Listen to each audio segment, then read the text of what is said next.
Welcome to the Fishery Fast Lane podcast. I'm joined with Dan Hatherley Hurford from Plumpton College, who has welcomed us here today to record the podcast. So thank you, Dan, firstly, for that. You're welcome. We met through Andy probably a few years ago now, and when you bring students out to work with Andy, Fisheries, and myself out on site, it's always a good fun day. I enjoy your sense of humour. But you always know when to switch it off and be serious, and I respect that. And I think your students respect you for that. How did you get into the role that you've got into, Dan? The recent role with teaching? Yeah, have you got how did your career unfold? Where did it all start, and what is your story?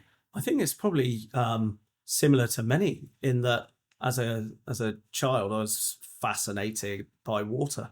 You know, I was always involved in, at any time I'd call grandparents or my mum to the nearest place and I'd want to spend time in it and get wet. It didn't matter about my clothes, and looking at things like tadpoles or invertebrates, or I was really fascinated with sticklebacks. I remember that, because they seem to be everywhere as a kid. And I was really fortunate to grow up in Somerset.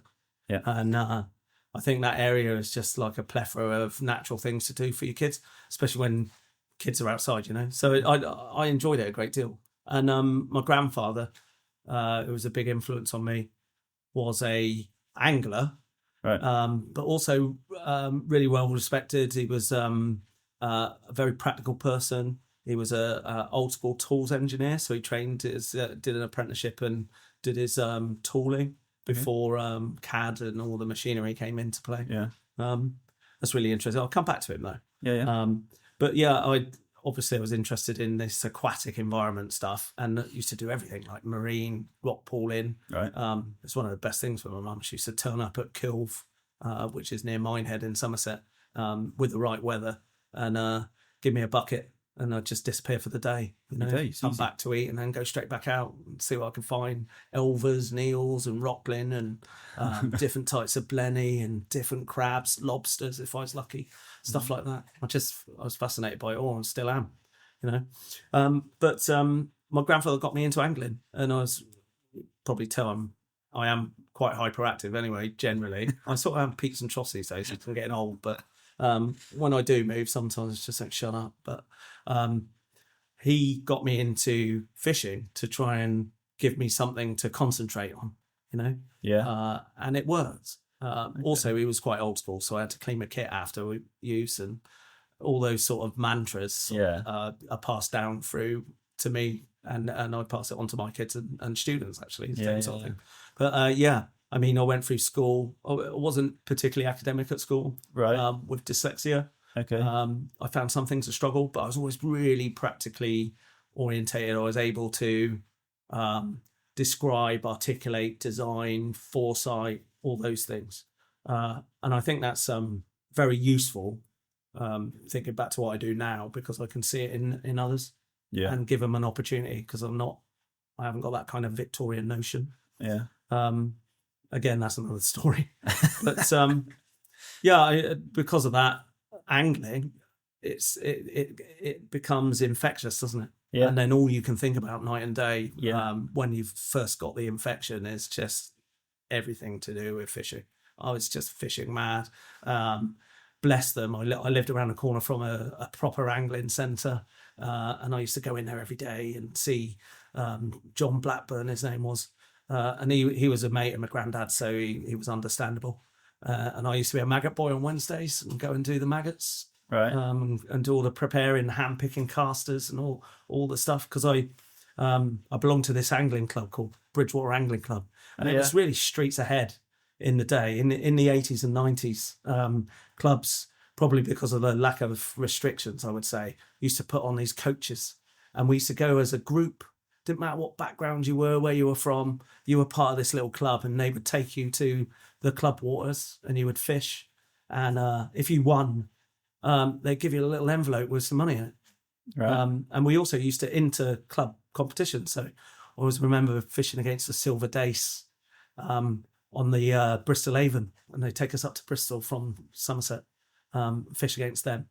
And I think I caught 4 gudgeon. And my keep net had such big holes in it, I had to keep them in my lunchbox. I remember that. But yeah, I mean, because of that fascination, I think like many people that you've probably spoken to today, when they found out that they could do something that was related to or similar to their interests. So where did you're in school, you've got this passion for fishing, you ended up going to Sparsholt, is that right? How did that unfold? Well, initially I wanted to go to Sparsholt. Right. I was going to do countryside management at Cannington College. Right. And then I found out about this fishery management course, and I was like, wow, I want to do it. And so did everybody else at the time.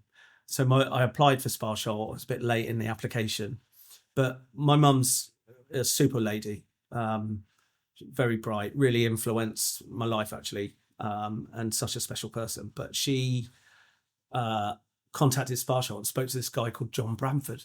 Right. And he was just new to Sparsholt, but he was head of division. And it just so happens that although Sparsholt was full, it was at capacity, every course was ram full.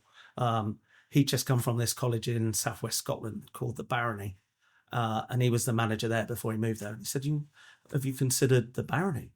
And my mum's like, wow, Scotland. And I was like, Scotland?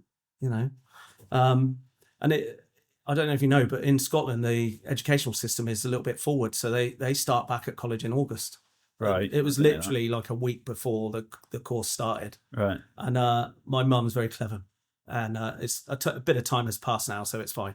But she rang the Barony College and spoke to the principal and said, my son's been, we've been given your name by John Bramford, I believe played the game. Would it be possible for Daniel to come on the course? And they said, well, it's very close. We actually start next week. Would it be possible for you to bring him up for interview? So my grandfather just got an XR2 Ford at the time, like hot hatch. It was really funny. And he drove us to Scotland and I had an interview. And he said, the principal, he said, we'll give him a place subject to funding. Right. And my mum, the same day on the way home, phoned County Hall in Taunton and said they will give us the funding subject to place. So she said he's got the place subject to funding, and she told the college we've got the funding subject to the placement. So she absolutely winged it, and I got the funding to move the next week to Scotland at the age of 16. Right. Okay. So when did the Sparsholt chapter come in there? Well, I think I always wanted to go there, and when I was at the Barony, which is sadly no longer delivering sport fishery management or fisheries courses, and that was a sad day, but that's just life, the Barony over taught us. It really prepared us well, and it was an amazing experience for me in the same way but different to what I experienced later at Sparsholt.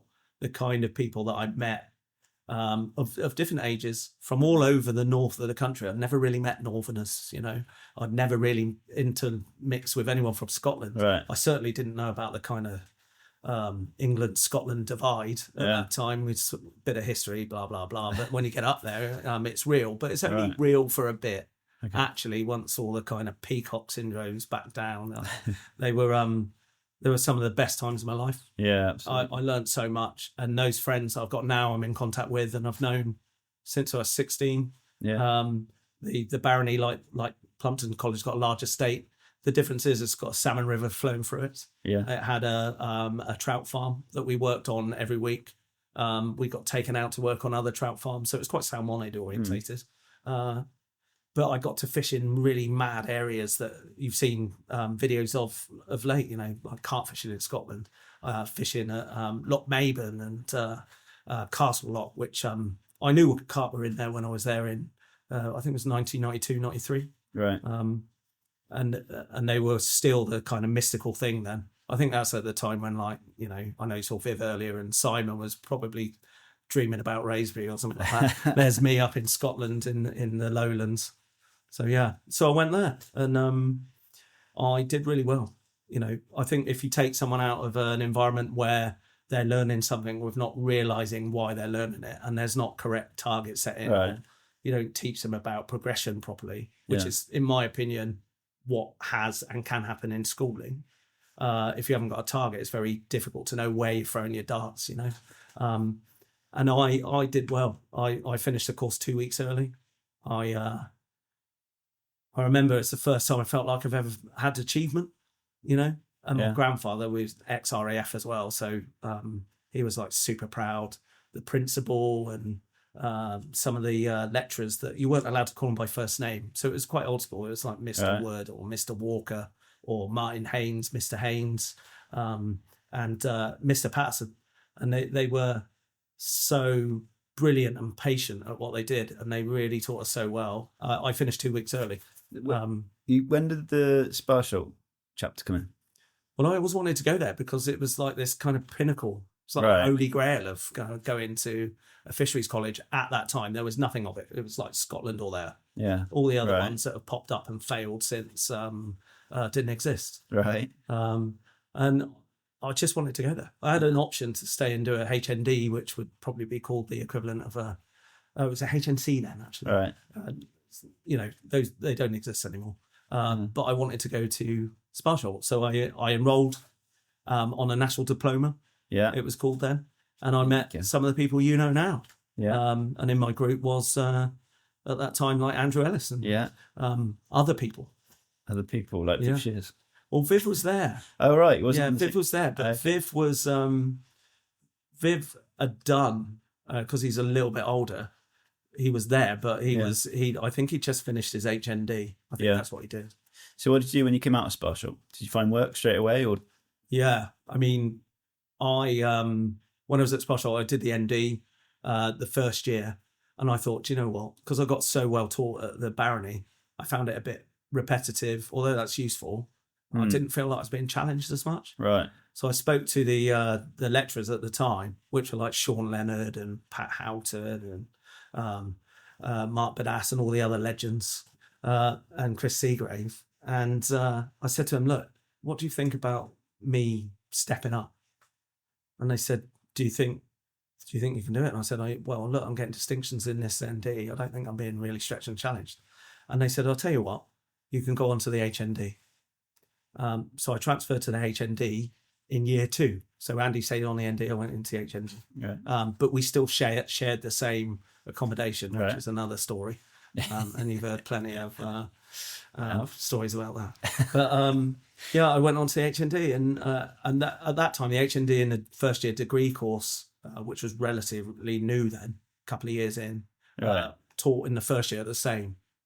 And then it would splinter off. A lot of those guys went into industry, or you go on to year 2 or year 3. Back then, Dan, could you see opportunities in the industry, or are you just on a bit of a whim because you love fishing? Is there an industry opportunity there? It wasn't all about fishing. I think the underlying thing for me was just a fascination with like any aquatic life.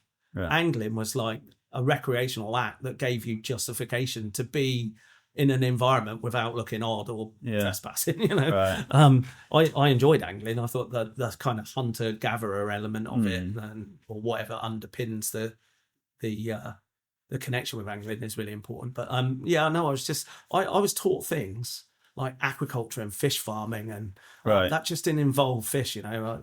I remember finding it fascinating learning about shellfish culture and oysters and mussels and scallops and things like that. So when you're learning something that is of interest, you become in the same way like when you first start fishing, you become engrossed in it, and I think you do well. Was a career in fisheries on the target of yours? Was that the goal, or did you just killing time? I honestly think that you go in, if you ask, and I do, we ask students to write down what their goal is, what their dreams are, and they always say, I want to own my own lakes, first thing, and I want to be a fishery manager.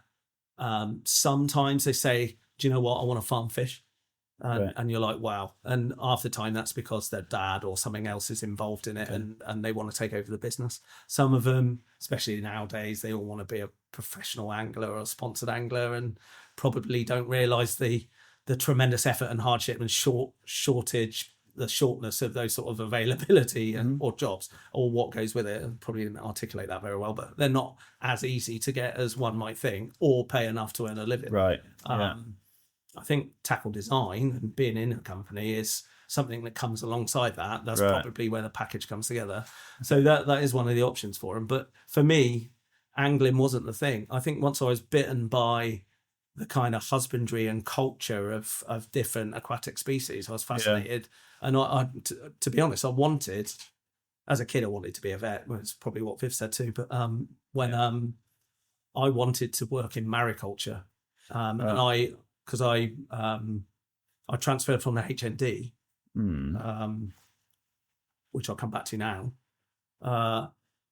I asked again if I could transfer from the HND. Right. And they said, if you take the 14 exams, so you take all the HND first year exams and the first year degree exams. HND, just tell us what that is before we go. Yeah, Higher National Diploma. And I wanted to transfer to the Bachelor of Science degree. And they said I could transfer up if I passed all the HND at merit and I passed the first year exams for the degree, which are sequence different. They're sort of different questioning styles and stuff. Yeah. And I did it. And that's how I got onto the Bachelor of Science degree. Right. But yeah, in terms of what I wanted to do, I really wanted to go and farm bass and bream. Right. Yeah. Okay. Yeah, I did. Random. I was absolutely fascinated by it. I went and did it as one of my placements. I worked for a company which still exists. It was a subsidiary of a big company in Scotland called Kames Fish Farming. Right. And it was in the Peloponnese called Solonda Aquaculture. Right. And I worked out there as when I was on the degree. It did me a load of good in many ways, actually. I went out there at I think I was 16 and a half stone from all the beer and that we were drinking at college, eating too much and trying to chase girls but getting short-breathed. And when I got to Greece, I think the diet and the environment, and I was swimming and climbing, I came back just under 12 stone. And I was there for 12 weeks. Right. And I couldn't do one pull-up. I probably couldn't do one pull-up now. I bet Rich is laughing in the background. But I think by 11 or 12 weeks, I was doing 100 for fun. Right. And I came back and I was all hench and I was, and I was like, oh, this is good. It's a whole different game, Right. I mean, everything about it was just what I wanted to do. Yeah. It just didn't happen. No. I did go for a job, and for one reason or another, it didn't happen. I think it's because my age, I was quite young. Because I stepped up and went through the system, I probably hit the same ages as you would in normal education, but I was about 22 when I graduated. Right. And I got my Bachelor of Science degree, and a few pats on the back, because I was that hyperactive dyslexic kid of the 80s that had been pigeonholed, that then got into learning a subject that I was interested in. Yeah. And then it all went good. Yeah.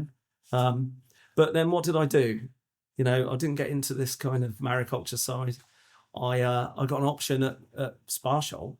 Pat Houghton said to me, he said, look, I need someone to do the feed trials for what was a company at the time called Trout.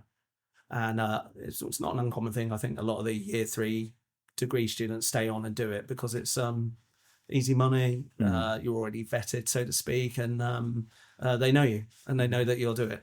And you've got the skills to perform it. So I did feed trials, and that was supplemented with working in the college bar as well. And about 16 stone. Yeah, packing it all back on. It did help with the recreational life though back then. And then I got a house with Viv Shears there. Right. He allowed me to stay in a house with Simon Elliott. Could you tell Viv was going places that time? Do you know what I did? Looking back, I was thinking about that. He was, as a technician, Viv. You know Viv, don't you? Yeah. I mean, he was good at his job. He used to go around in a buggy all the time, always chatting to people, blah blah blah. He'd get the job done. But and he'd talk angling, and he did like a pint and all that, and we used to go out and stuff, no doubt about it, and had some great times. In Southampton, stuff like that. It's bonkers. But he was definitely going places. And with Simon then, I remember that kind of entrepreneurial bug. And I didn't really think about it at the time. I just thought, taking advantage of an opportunity, And that's all it is. Yeah. Taking that advantage of opportunity. Yeah. He started doing, from memory, he was doing pellets. And because we had that contract with feed companies, I think they were buying it in because you can. And then the carp scene had just gone nuts, and it was all about pellet, Yeah. So he was selling with not with Simon, so with Simon Scott's, lots of pellets, I believe, at that time. And the garage was full of it, Yeah. And anglers would turn up and buy 25 kilos of pellet. And they still do now, don't they? Yeah. So I think it was kind of entrepreneurial in that sense then. Yeah. And actually, if you think about it, the kind of footprint or template for success is already sown when you were there, because we'd all watched Chris Seagrave and Pat Houghton with Bow Lakes and their success with their fish farming, and you're qualified to do the same thing. It's that kind of leap of faith to go and do and replicate that, and maybe do it better, the same thing but better. It's a motto of Plumpton. Yeah. Am I right in thinking that you did a stint with the EA, Environment Agency? Yeah. At the same time, I did apply for these jobs over in the Mediterranean. Right. But then, whilst working at Sparsholt, this job came up as back in the day when the EA just formed from the NRA, National Rivers Authority. For those that don't know that, every now and then government has a shake-up or their subsidiaries, and they reinvent the wheel to try and make it look more efficient, and then they amalgamate different groups to make it more efficient. Yeah. And they formed this organisation called the EA. I think it was a year before. Right. And the structure started with something called a Fisheries assistant. Right. And then it went to a grade 3 fisheries officer and then a grade 4 fisheries officer. Right. And a fisheries assistant essentially is someone, it's like a team gopher, as well as you have to organise the stores, get everything ready, prep, clean, the whole thing. The sort of things that I teach my students here, the basic skills. And I went for this fisheries assistant job in Thames region, a place that I'd never been before. And I wasn't overly excited about it. A place called Hatfield in Hertfordshire, where it was based.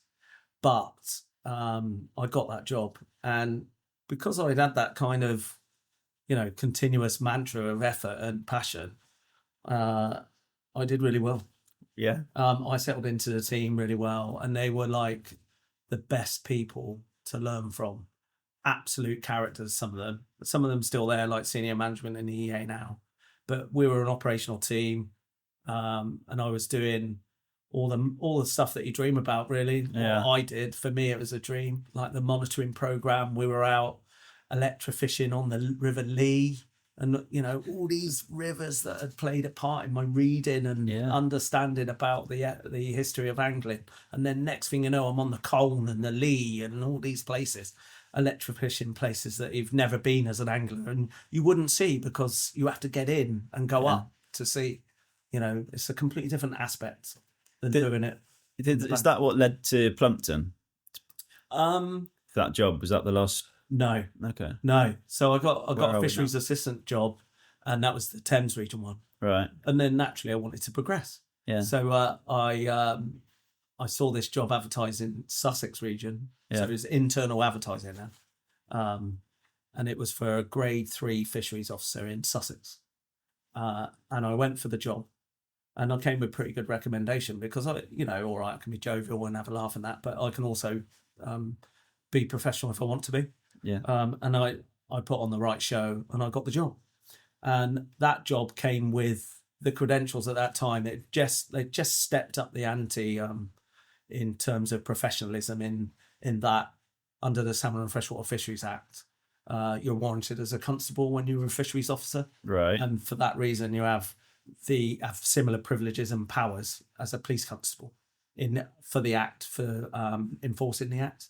And that meant that I suddenly got training that I never thought I was going to get. So you had things like conflict resolution and battens and handcuff training, how to interact with public, media training, all this stuff that was just so far away from what we'd learned when I was at Sparsholt, it was just a different thing. Yeah. And I was in Sussex. I loved it. It was such a diverse job then. I had powers to 6 miles at sea. And when we were at sea, we could have blue lights on the boat and we all had helmets and we were boarding vessels and inspecting, looking for like cash salmon and sea trout and stuff like that. And every night, like later, we even joined with other enforcement agencies. So for a couple of operations, we were working with Special Branch. Right. Because they didn't have the warranted powers to board a vessel without reasonable grounds. Okay. But as a fisheries officer, we had reasonable powers to board, or if we had reasonable cause to suspect, we could board a vessel to investigate. Okay. And then special branch, because they can support a warranted officer, could follow. And what we were looking at is the drugs runs from mainland Europe, Right. where sea fishing boats were running drugs. Yeah. So that was kind of cool. I'm Ben Pinniger, and I'm your podcast host. For those of you that don't know me, my business is called BP Milling, where I specialise in producing plant-based pellets for fisheries that break down fast. I farm my own carp entirely on my pellets, and you can see me doing exactly that over on my BP Milling YouTube channel. So if you're enjoying the Fishery Fastlane content, and you haven't discovered the BP Milling YouTube channel, then there is loads more content like this where we deep dive on the science behind running fisheries, how to run fisheries in a healthy way, and how I farm my carp. There's loads of video over there of me doing exactly that. If you're interested in finding out a little bit more about my pellets, we have an online shop where you can purchase the feeds directly, delivered to you in bulk or in single bag quantities at www.bpmilling.co.uk. You strike me as, like, knowing you, how I know you, you strike me as the class clown, but you've had a lot of formal, very sort of professional jobs. We haven't even got to Plumpton yet, No. and the lecturing, but how you obviously strike a balance, which I think you've got to play the game. Yeah. There's nothing wrong with enjoying your job. Absolutely, yeah. And there's nothing wrong with having a laugh. Yeah. But you just need to work out when to and when not. Yeah. And actually, humour makes the world go round. Yeah, and I've seen you with your students, and I think I know from myself when I had lecturers like yourself that you respect them so much more than when they're more human, and I think they are like that. Being a person's important. Absolutely, yeah. 100%. The Sussex thing. The powers at sea bit was just one part of it, and going out on the boat. And I had these other new people that I'd met, people like Mark Thane, and there was some other members of staff that were really inspirational. You know, again, a bit older, so you always look up to them, I think. And they knew that I knew what I was talking about, so they brought me into the team, and I was involved in everything.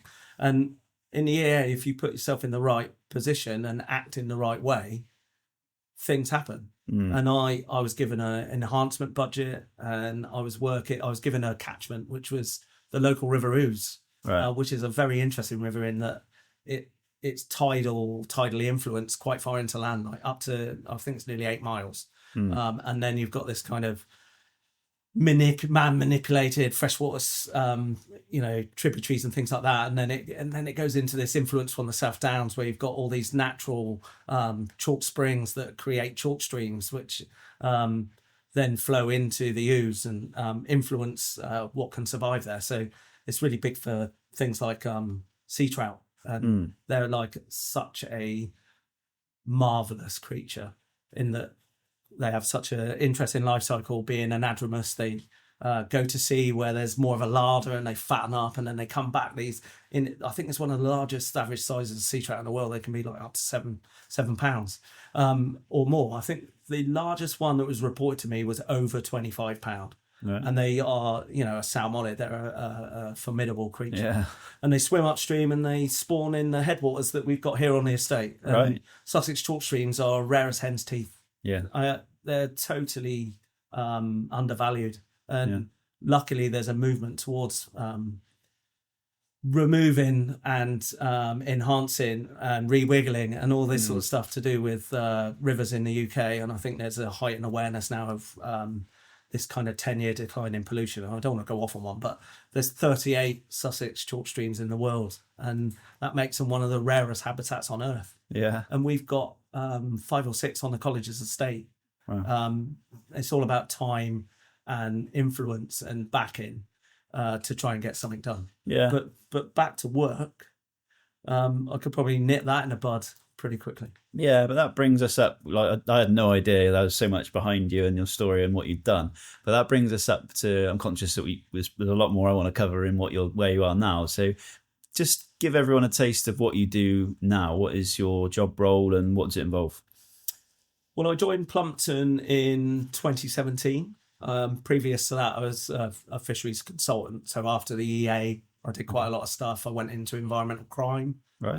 and then I was in a flying squad equivalent, and we used to go around the country doing the higher level fisheries enforcement, like the Elva enforcement on the Severn. I got trained more heavily in things like covert surveillance.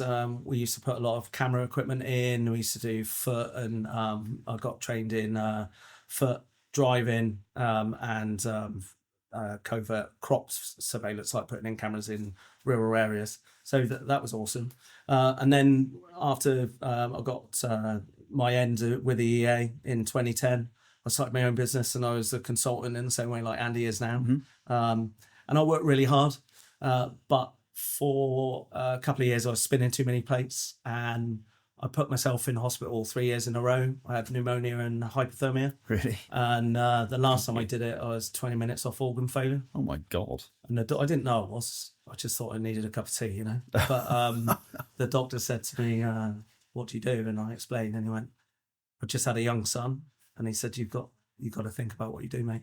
And you need to change your career. Oh my God. And I always found it a struggle to get employees that were able to be prompt, on time, interested, put a full day in, and be paid for it, you know, get up early, work late, all that. It's really hard. And I thought, well, I think sometimes the only way you change something is to try and get involved in it. And I thought, well, I think I can give back like people have given to me, and did such amazing job of it. If I can emulate even half of what they did for me, then I'll be doing the right thing in this kind of circle of life, I guess. Where was Plumpton and the fishery course before you arrived then? Was it existing? It was existing. It was very old. There's a really good bloke, Andy McCall, who was part of the initial setup, but it was very small. I mean, Sparsholt had always been a kind of kingpin lead animal. And other institutions, I guess, or other colleges had set up since in that time that we talked about, like Hatherley, who still exists. I mean, they're our main competitor because they're only 38 miles away, but I don't like to see it like competition. No. I came into education because I wanted to give back, and also I was consciously aware how fragile we are, really. I think you have to have a shock before you realise that maybe you've got to adjust what you do. Saying that now, I do run around like a blue-ass fly all the time these days. Whether I give myself enough time, that's another question. But coming into education it's been a wonderful journey. I re-educated myself as a teacher, which I think, looking back to what we said about the 80s, I think is a milestone in itself, that now I'm teaching others, but I can use my experience and understanding and empathy and sympathy and ability to look at and draw the right out of people. I can see good in what they do. I can manage behaviour. There's loads of key transferable skills that I've gained over the years that help me be a better teacher. Do you think, Dan, with the way things are changing so fast in the modern world, that is education changing with the likes of AI coming into it, and is that being used by students, and are we less reliant on actual human intelligence now with being replaced by AI and things? I think that's a great question, actually. In recent years, AI has come in, but we deliver something that is underpinned by sitting guilds. Now, you know, I feel that the qualification that we deliver is quite robust. And the reason for that, Ben, is because it has an exam, which is externally moderated. And there's no use of IT or anything like that in the exam unless it's because of an educational need. But that's 100% watch like a hawk. It's exam conditions. They also do unit assessments. But unlike when you do the lower courses, historically, you could go away and work on them independently. They have to be worked on, and they can be researched, but they have to be worked under set dates, under observation. Right.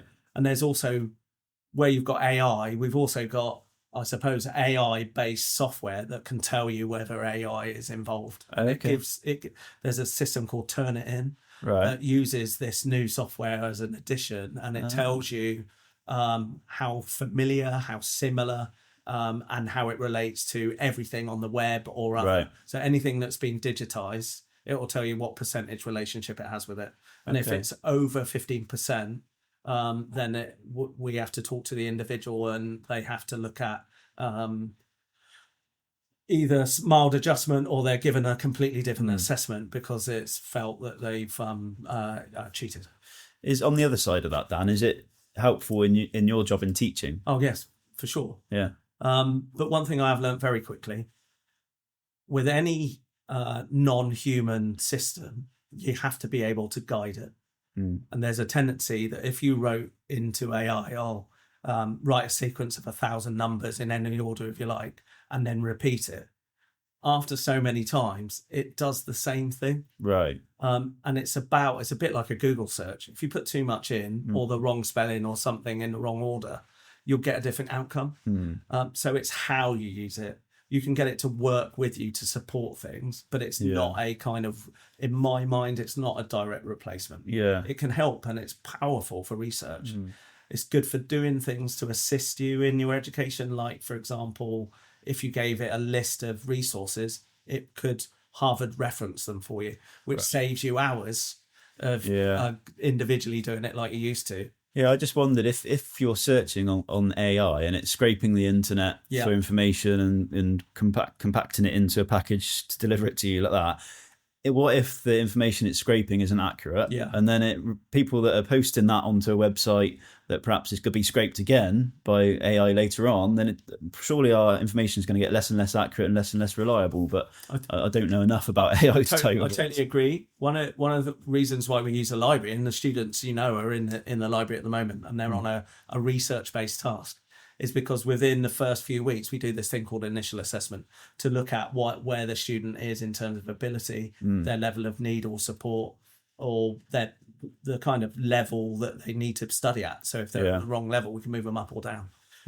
But we do use the library also to cement that kind of connection between books and different other methods of research. So the internet is one powerful method of gaining resources, but books are often, before they go to print, they're vetted by industry experts to make sure that they collaborate or corroborate or agree with what's written in it.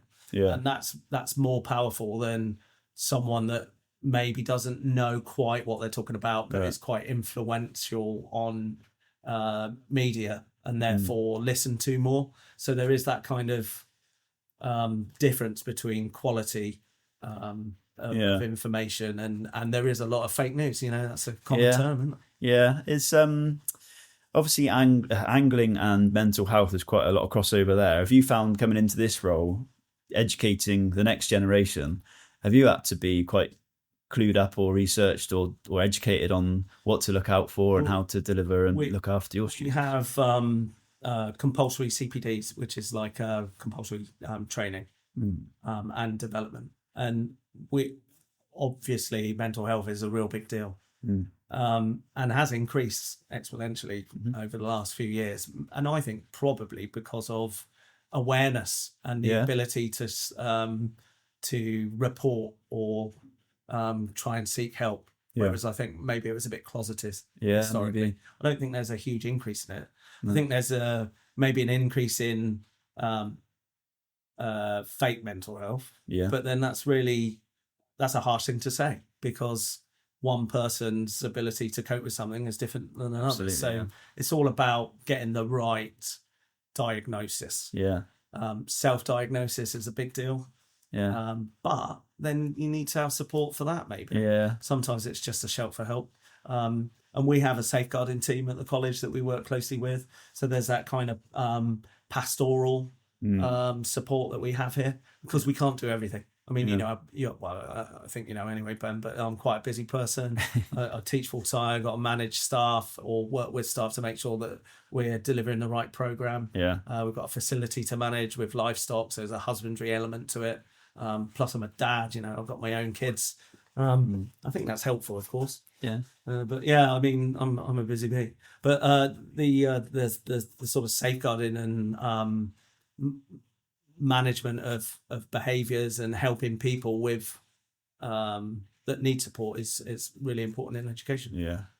I know when I was studying fishery management at Sparsholt, as I was leaving, I know that Viv and Simon were very aware that the curriculum was trying to be more class-based and less practical-based. And I think that was something that they were really fighting not to happen. I don't know if it's successful in the end or not, but do you find that your course there's a nice balance of practical still, or do the people above try and bring it back to a more classroom-based, less experience-based? I think the courses that we deliver at level 3 still have quite a large level of practical involvement in them. But I wanted to sort of quantify a few things in that in education, you need to learn aspects of theory. And often theory is then cemented by practical action. So if you, for example, methodologies from a safety perspective, if you want to even learn how to, I don't know, something simple like putting in a fence post, there's a method that you would follow or methods you could follow. So you need to look at how that relates to things like tool selection, ground conditions, health and safety. Those are the things that you would cement in terms of theory. And you probably support that with then demonstration. And then you repeat that practically to then give them an opportunity to learn how to do it, when to do it, why they're doing it, with what tool selection they're using, etc. And I think you can transfer that across the 14 different subjects we teach on curriculum, right? Which is pretty vast. Yeah. Some of them are quite wide scoping, like estate skills, which includes things like management of boundaries. And again, that can be used in all sorts of land and wildlife industry. Keeping people out, keeping things in, keeping predators out, keeping things in, that sort of stuff. But at level 3, you certainly know how to do those specific acts. So fencing, even hedgerow management. So I teach them how to do hedge laying, because that's part of the wider curriculum. We learn about things like fault finding and rectification of engines. So things like pre-start checks. So before you go out on the job, you've probably been out electrician before, Ben, with Andy. If you've got 2 generators, you want to make sure they're running, that you've checked them for faults, leaks, all the things that could cause environmental damage, or lose you money because you turn up on a job and nothing's working. You've got a delay, and you're less efficient, and also people judge you on it. So starting off on the right things like learning when to, how to safely, how to fix, how to rectify, or specific actions, following methodology, and then practical instruction, and then repeat is powerful. Some subjects do have a large theory element to it, but one of the marvellous things about Plumpton is that they've adapted this facility here, where we've got a CFAS registered fish farm next door, with both cyprinids and warm water species, and which is currently being adapted and expanded right next to the classrooms. We call them wet classrooms for a reason, because you can literally pressure wash the classrooms down. But that's another story. So you could turn it into anything. They're like municipal. You could be doing fish biology and then break out the fish dissection kit and do a dissection right where we were doing it, You can do the dissection, take skin scrapes, put it on the microscope, show it on the big TV, right, and analyze and zoom in, get them to identify. And then that cements what might not necessarily be picked up by all. Not everyone's a practical learner. No. But then most do come here because they think that that's all we'll be doing. Right, okay. But that's not the case. Because that was probably the biggest, what I saw as the biggest opportunity when I was at college, was those work experience weeks where you're engaging with employers, and that was how I met Andy ultimately in my first year, and how I still work with Andy now. And that was probably pushing closer to 20 years ago. And I still speak with the work experience I did in my second year with Priory Fisheries. I still speak with them, and that's what I see as the biggest opportunity. So are students still able to get that work experience in modern times, or are they more classroom based again? When I came here in 2017, in the curriculum, they're generally expected to try and do 1 work experience day a week. Now, that's great, but it has its flaws. The reason it has its flaws, to an extent, is that not all aspects of the programme are deliverable in Sussex. An example is, if I'm doing salmonid farming or talking about salmonid culture, from an environmental perspective, that's situated in Scotland at least. there are obviously some local trout farms that use chalk-based aquifers, like at Chalk Springs and such like, Right. for trout farming. But if you want to learn about salmon farming, you've got to go to Scotland. Yeah. Okay. We're fortunate in this area to have two of the major coarse fish farms in the country, although there are loads of others, which I'm aware of. I remember dealing years ago with Ben Gratwick, and that he was there at Priory when you were there, no doubt.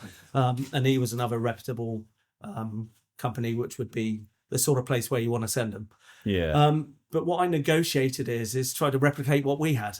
So we had 3-week blocks, didn't we? Yes, I right. remember vividly going to Angler's Paradise. I think everyone did, with that angling connection. Yeah. With Zig Gregorick and his madness and his family and all the things that came with it, toasting and chucking wine and all that sort of stuff, netting and fish farming. I enjoyed it a great deal. And I also enjoyed, I went to Calverton, to the Environment Agency fish farm when I was a student. Right. And at the lower level, I think it was in our first year. And it was hard work. I think the old boys that were there weren't easy to get on with. But it's weird how life goes round, in that I had a phone call from the EA last week and I spoke to Rab, who's one of the senior guys there. And he said, Dan, we'd like to work with you and look at an opportunity to re-engage with Plumpton students. We've got harvesting coming up. We could host them for 2 to 3 weeks at a time. We'll accommodate them, we'll feed them. And, that is an opportunity. Yeah. And we've been working on opportunities ever since I got here. So this year is the first, actually it's not the first year, but it's the first year of organised students that are going to go up in batch groups to the Environment Agency Conservation Fish Farm at Calverton. Right. We also send students with not a unique relationship, but maybe unique for FE. There's a company called Hendricks Genetics that own something called Hendricks Salmon. It's called Landcatch when we were at college, is the location. And we send students up to learn salmonid farming, principally because not only is that something that's so, so enriching, but getting that industry experience that you can't get in Sussex. You're not going to get that a day a week. It's a long commute to the west coast of Scotland, I drive them there. We leave at 3:15 in the morning. I do it the same time, same way every time. They stay here 3:15, leave, get to Scotland by 11.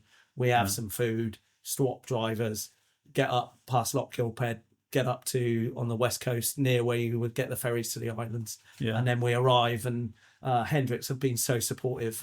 Jan Vanderberg, thank you. He helps us with accommodation in like Croft cottages on an estate, which is where the Landcatch fish farm is, and he's mates with the king, so they have to be on their best behaviour.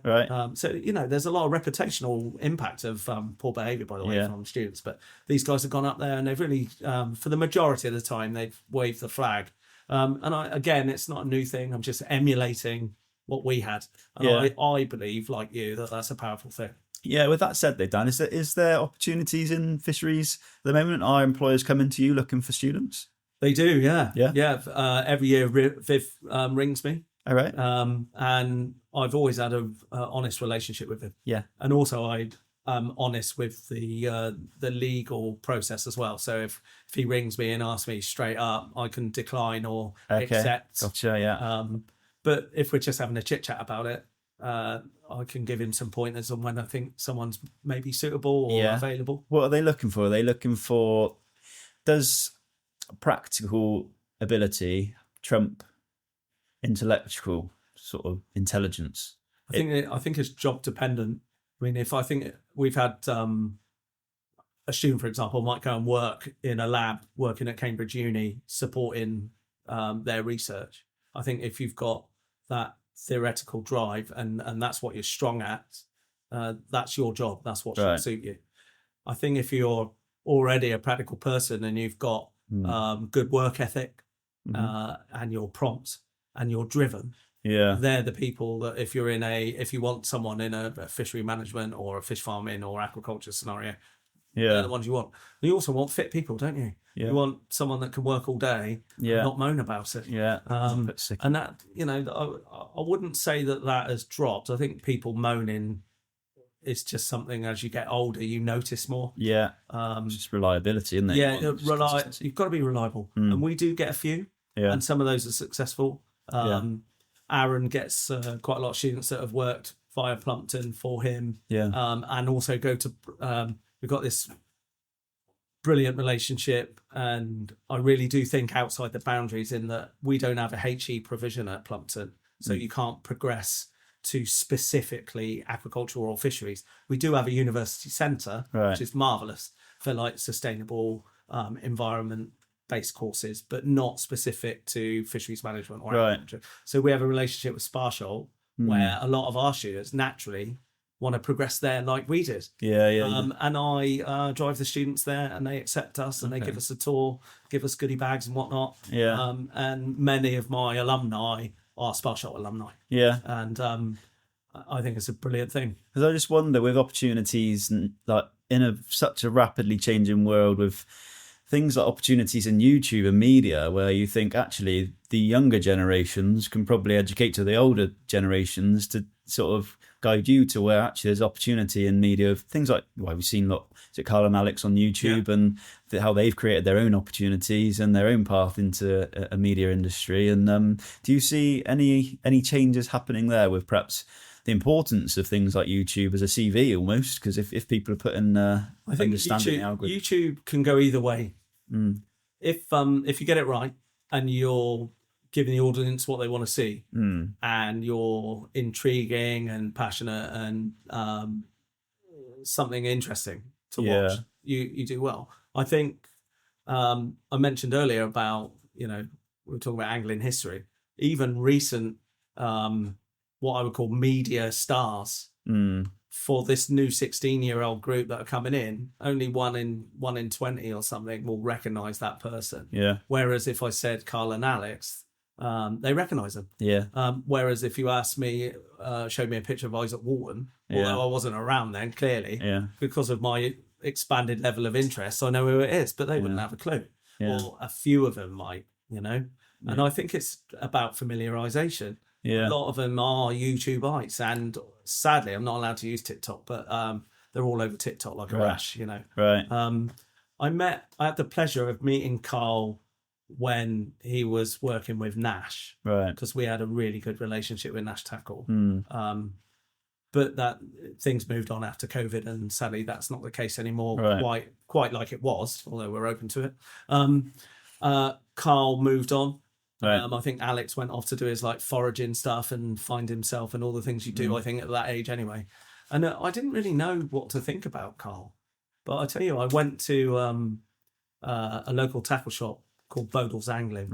And Carl was there. And the queue was around the block. And I have to say, I don't mind changing my viewpoint because it wasn't for me. I didn't watch Carl and Alex, but I appreciate it.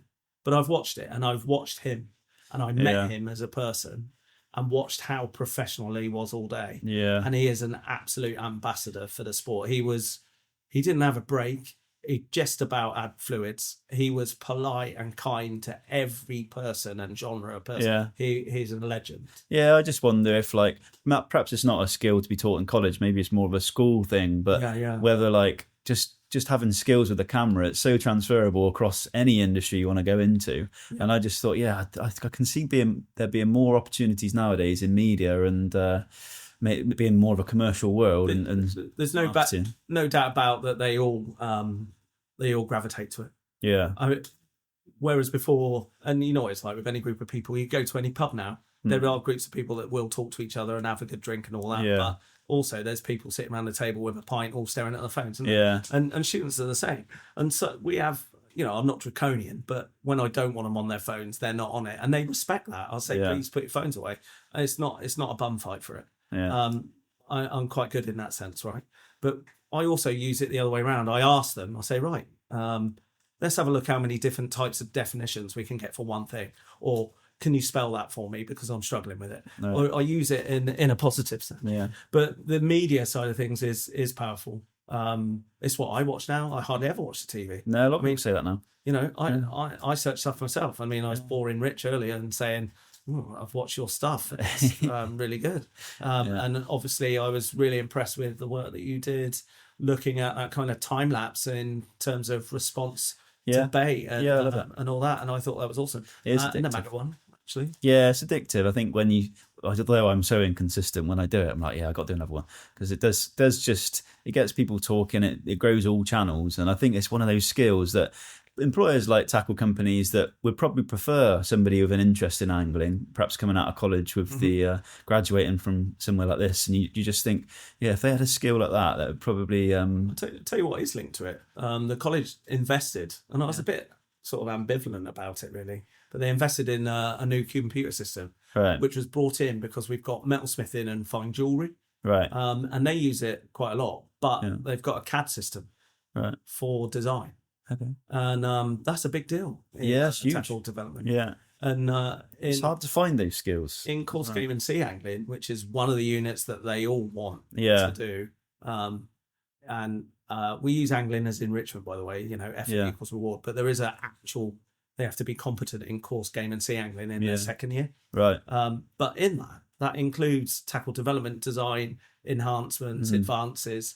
They have to know about rod manufacturing, when the hooks first appeared, what they were made of, blah blah blah, everything from alarms and that. And you probably agree, if you go into my office, it's like a hoarded element of all the different tackle and styles and things like that I find interesting through probably the last 100 years plus. Yeah, because I think when I was looking to employ, and hundreds of people apply, and you look through them, if they haven't got an interest in angling, then it's not going to be for them. So that's why I thought, like, with marketing or roles in manufacturing within the tackle industry, you'd much rather employ somebody that's got an interest in it, because they're not just going to go for the next offer that's for the guy that's paying more money, or it's a big corporate world. So having somebody that's interested in angling, I'm sure there's probably like we've been speaking about a lot today, with finding niches in markets, like where marketing is quite probably a lot of people that study that in a much higher level and deeper writing about it. You know,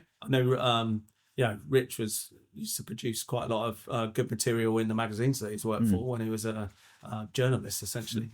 And that's really good, because you can see different styles and the passion coming through in their writing. Absolutely. Where people do that they did it in blogs, but now they vocalize it. We've got Faisal Sugar is one of our students, and he's a predator fisherman. He does lots of videos, probably emulating Carl and Alex, I would say. Yeah. And he's got loads of followers. He's on YouTube. He's one of the second years. It's not a bad egg. But the other thing I wanted to deviate away from the angling side is that teaching and learning sort of fisheries and aquatic science at Plumpton, it can lead to this blue economy, which is a worldwide thing. Right. And it's not just about angling. A lot of things orientate around angling, particularly sport fishery management. It's also about environment protection, and that's freshwater and marine. And that is really important. A lot of our rivers, streams, lakes, and aquatic environments are under threat. Right. And these youngsters that want to come in and make a difference and learn these foundation skills here to use with their UCAS points to go to university and maybe become the next marine biologist or fishery scientist or eco warrior. They can use our courses to progress in that way. Right, okay. So there's lots of different options in terms of employability, local to national to worldwide. European, fishery management in Europe's massive. There's plenty of options, and that also goes to like feeding, like you said, the wholesale and retail market for angling. Aquatics, wholesale, retail, food production, and then recreation. Wow. Well, Dan, I know we're going to run out of time. I know you've got students to get back to that are waiting for you to go back. You're such a busy bloke. We've only had a flavour of that today, of you dashing in and dashing out. And thank you so much for letting us use the facilities here and showing us around the facilities of Plumpton and the Fisheries course. Thank you so much for coming on the podcast. And hopefully we'll have time to squeeze this. I think you've got a lot more to tell us than I think we brushed over a lot of what you've done in your lifetime. But hopefully we can come back and dig a little bit deeper. I've really enjoyed it. Thank you, Dan. There's a tendency to talk to you about yourself a bit too much, but no, I'd love to do it again. I'd love to do one with Andy. Yeah, we need to do that, because you two both bounce off each other. I think we ought to get one in the diary for that. Thank you very much. Very good. Cheers, Dan.